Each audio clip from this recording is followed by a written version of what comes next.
بشیر وزیر اعظم برائے سیاسی امور رانا ثناءاللہ کہتے ہیں کہ مذاکرات ہم نے ختم نہیں کیے، پی ٹی آئی کی قیادت نے مذاکرات کے اصول کبھی تسلیم ہی نہیں کیے۔ پروگرام ریاست اور عوام میں گفتگو کرتے ہوئے کہا، پی ٹی آئی کو چارٹر آف ڈیمانڈ پر ہمارا جواب لینا چاہیے تھا۔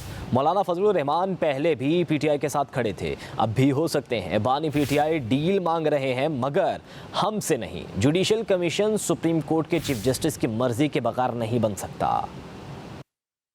میری ذاتی رائے دو وجوہات کی بنیاد پہ، ایک تو یہ کہ جوڈیشل کمیشن جو ہے وہ آپ سپریم کورٹ کے چیف جسٹس کی مرضی کے بغیر، اپروول کے بغیر ان پہ یا ان کے کسی جج پہ مبنی کمیشن نہیں بنا سکتے۔ میری انفارمیشن ہے کہ سپریم کورٹ کے چیف جسٹس اس معاملے میں بڑھنے کو تیار نہیں ہے۔ دوسرا یہ ہے کہ جو ٹی او آرز ہیں کے اوپر جو ایک کنسنسس ہے، اصل تو معاملہ وہ تھا نا کہ وہ کس طرح سے ہوگا اور کس طرح سے نہیں ہوگا۔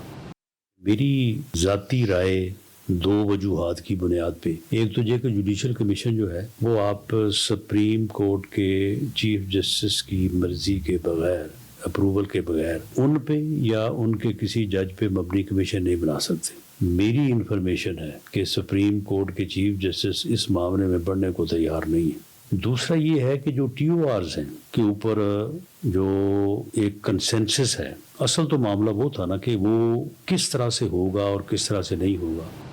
میری ذاتی رائے دو وجوہات کی بنیاد پہ، ایک تو یہ کہ جوڈیشل کمیشن جو ہے وہ آپ سپریم کورٹ کے چیف جسٹس کی مرضی کے بغیر، اپروول کے بغیر ان پہ یا ان کے کسی جج پہ مبنی کمیشن نہیں بنا سکتے۔ میری انفارمیشن ہے کہ سپریم کورٹ کے چیف جسٹس اس معاملے میں بڑھنے کو تیار نہیں ہے۔ دوسرا یہ ہے کہ جو ٹی او آرز ہیں کے اوپر جو ایک کنسنسس ہے، اصل تو معاملہ وہ تھا نا کہ وہ کس طرح سے ہوگا اور کس طرح سے نہیں ہوگا۔